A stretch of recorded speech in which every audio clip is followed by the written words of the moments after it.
গতকাল থেকে দক্ষিণবঙ্গে বৃষ্টি কিছুটা ধরেছে, কিন্তু বিহার ঝাড়খণ্ডের বৃষ্টিতে জল ছাড়ছে ডিভিসি, জল ছাড়ছে পাঞ্চেত এবং মাইথন জলাধার, আর তাতেই উদ্বেগ আরো বাড়ছে।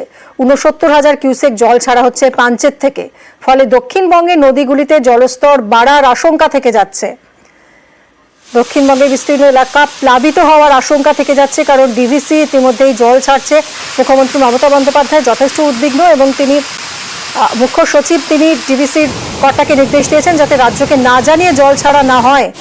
মুখ্যমন্ত্রী তিনি নিজে কথা বলেছেন ঝাড়খণ্ডের মুখ্যমন্ত্রী হেমন্ত সোরেনের সঙ্গেও। বিহার ঝাড়খণ্ডের বৃষ্টিতে জল ছাড়ছে ডিভিসি, পাঞ্চেত এবং মাইথন জলাধার থেকে ৬৯,০০০ কিউসেক জল ছাড়া হচ্ছে, ফলে দক্ষিণবঙ্গের নদীগুলিতে জলস্তর বেড়ে যাওয়ার আশঙ্কা এবং নদী তীরবর্তী এলাকা প্লাবিত হওয়ার আশঙ্কা থেকে যাচ্ছে। দীপক আমাদের প্রতিনিধি সরাসরি রয়েছেন, কথা বলবো। দীপক, ঠিক কি পরিস্থিতি এখন? দক্ষিণবঙ্গের বিস্তীর্ণ এলাকা প্লাবিত হওয়ার আশঙ্কা একটা থেকেই যাচ্ছে। একেবারে যেভাবে ডিভিসি জল ছাড়া শুরু করেছে তাতে কিন্তু একটা আশঙ্কা থেকেই যাচ্ছে কি দক্ষিণবঙ্গের একাধিক জেলা কিন্তু জলমগ্ন হতে পারে। কারণ হচ্ছে ডিভিসি জানিয়েছে কি ঝাড়খণ্ড এবং বিহারে অতি ভারী বৃষ্টি চলছে, যার ফলে তেনুঘাট থেকে জল ছাড়া হয়েছে এবং তেনুঘাট থেকে জল ছাড়ার ফলে কিন্তু সেই জল এসে জমা হচ্ছে পাঞ্চেত জলাধারে এবং পাঞ্চেত জলাধারকে বাড়তি জল ছাড়তে হচ্ছে। গতকাল আমরা দেখেছিলাম কি ১,১৪,০০০ কিউসেক জল ছেড়েছিল পাঞ্চেত জলাধার, সেটাকে সন্ধ্যের দিকে নামিয়ে কিছুটা কমিয়ে নিয়ে এসেছিল। ইতিমধ্যে কিন্তু প্রায় ৭০,০০০ কিউসেক জল ছাড়া শুরু করেছে। আজ সকাল থেকেও পাঞ্চেত জলাধার থেকে জল ছাড়া শুরু হয়েছে। এই জল কিন্তু গিয়ে জমা হচ্ছে দুর্গাপুর ব্যারেজে।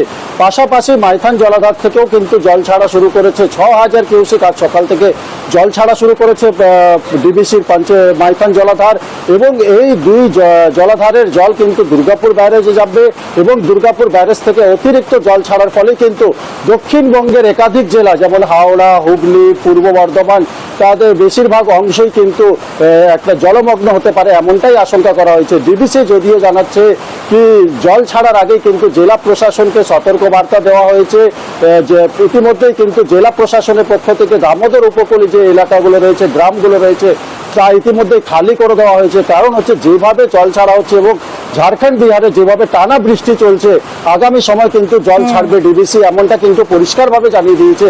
কারণ যেভাবে ঝাড়খণ্ড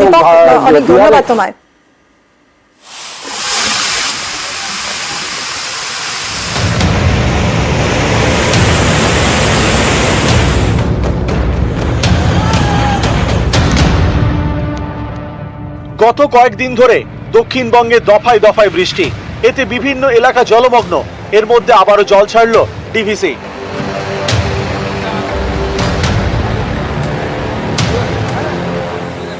বিহার এবং ঝাড়খণ্ডে প্রবল বৃষ্টি। শনিবার ঝাড়খণ্ডের তেনুঘাট ব্যারেজ থেকে ১.৫ লক্ষ কিউসেক জল ছাড়ে ডিভিসি। সেই জল পৌঁছয় পাঞ্চেত জলাধারে। রবিবার পাঞ্চেত থেকে ১,১৪,০০০ কিউসেক জল ছাড়ে ডিভিসি। মাইথন থেকে ছাড়া হয় ৬,০০০ কিউসেক জল। দুর্গাপুর ব্যারেজ থেকে ১,২৪,০৫৯ কিউসেক জল ছাড়া হয়। এই দুই জলাধার থেকে আরো জল ছাড়লে বিপদের আশঙ্কা। এই নিয়ে উদ্বিগ্ন মুখ্যমন্ত্রী মমতা বন্দ্যোপাধ্যায়। এক্স হ্যান্ডেলে তিনি লেখেন, ঝাড়খণ্ডের মুখ্যমন্ত্রী হেমন্ত সোরেনের সঙ্গে বন্যা পরিস্থিতি নিয়ে কথা হয়েছে। তেনুঘাট থেকে বিপুল পরিমাণ জল ছাড়ায় ইতিমধ্যে বন্যা পরিস্থিতির মুখোমুখি বাংলা। আমি বলেছি ঝাড়খণ্ডের ছাড়া জলেই ভাসছে বাংলা, এটা পুরোটাই ম্যানমেড। আমি বিষয়টা দেখার জন্য অনুরোধ করেছি। দফায় দফায় জল ছাড়ছে ডিভিসি। হাওড়ার আমতায় ফুঁসছে মুন্ডেশ্বরী নদী, জলের তোড়ে ভেঙে যায় ৪টে বাঁশের সাঁকো। এতে চরম দুর্ভোগে একাধিক গ্রাম, যাতায়াতের জন্য ভরসা নৌকো। এই স্রোতের নৌকা খুব কম প্যাসেঞ্জার নিয়ে যাচ্ছে, আর এর থেকে বেশি জল হলে জোয়ারের সময় মোটামুটি ওভারফ্লো হয়ে যাবে, আর মানুষ তো বিপদের মধ্যেই আছে। হাওড়ার জগৎবল্লভপুর, এখানে কানা দামোদরের জল বাড়ছে। এর জেরে শনিবার রাতে পাতিহালের হাবিজপুরে বাঁধ ভাঙে। রাতেই শুরু হয় বাঁধ সারানোর কাজ। কানা দামোদরের জল বেড়ে যাওয়ায় জগৎবল্লভপুরের সঙ্গে চাঁদু এবং যদুপুরের যোগাযোগ বিচ্ছিন্ন। ভারী বৃষ্টি হওয়ার কারণে আমাদের হাবিবপুর গ্রামের দিকে যে বাঁধটা ছিল সেটা ভেঙে এখন জল ঢুকছে গ্রামের ভিতরে। খুলনার দিকে আমরা আগে চলে যাচ্ছি আস্তে আস্তে করে। পূর্ব বর্ধমানের কালনা ডিভিসির ছাড়া জলে এখানকার বেহুলা নদীর জল বাড়ছে। জলমগ্ন কালনার বাগনাপাড়া স্টেশন সংলগ্ন বিস্তীর্ণ এলাকা। ঘরে ঢুকেছে জল, অনেকেই বাড়ি ছেড়ে উঠেছেন উঁচু জায়গায়। এরই মধ্যে আলিপুর আবহাওয়া দপ্তরের পূর্বাভাস, আগামী মঙ্গলবার থেকে দক্ষিণবঙ্গের বিভিন্ন জেলায় ভারী বৃষ্টি হতে পারে। 6 থেকে 8 তারিখ বৃষ্টিপাতের পরিমাণ কিছুটা বাড়বে তুলনামূলকভাবে দক্ষিণবঙ্গের জেলাগুলির জন্য। 6 তারিখ থেকে বৃষ্টির পরিমাণ কলকাতার ক্ষেত্রেও 6 থেকে 8 এই পিরিয়ডটা কিছুটা বাড়বে।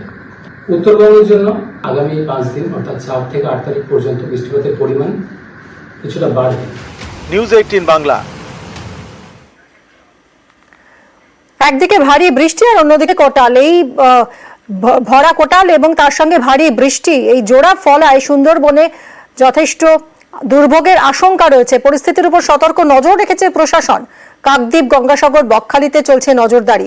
কথা বলবো বিশ্বজিৎ আমাদের প্রতিনিধির সঙ্গে। তার আগে এই মুহূর্তে আপনাদেরকে যে ছবি দেখাচ্ছি, প্রশাসন যথেষ্ট তৎপর। উপকূল এলাকায় মোতায়েন এসডিআরএফ, মহকুমা এবং ব্লকে ব্লকে কন্ট্রোল রুম খোলা হয়েছে। রক্তচক্ষু দেখাচ্ছে ভরা কোটাল আর তার সঙ্গে দোসর ভারী বৃষ্টি। এই দুয়ের জেরেই দুর্ভোগের আশঙ্কা রয়েছে সুন্দরবনে। বিশ্বজিৎ আমাদের প্রতিনিধির সঙ্গে কথা বলবো। বিশ্বজিৎ, আবহাওয়া দফতর কি বলছে এবং প্রশাসনই বা কতটা তৎপর?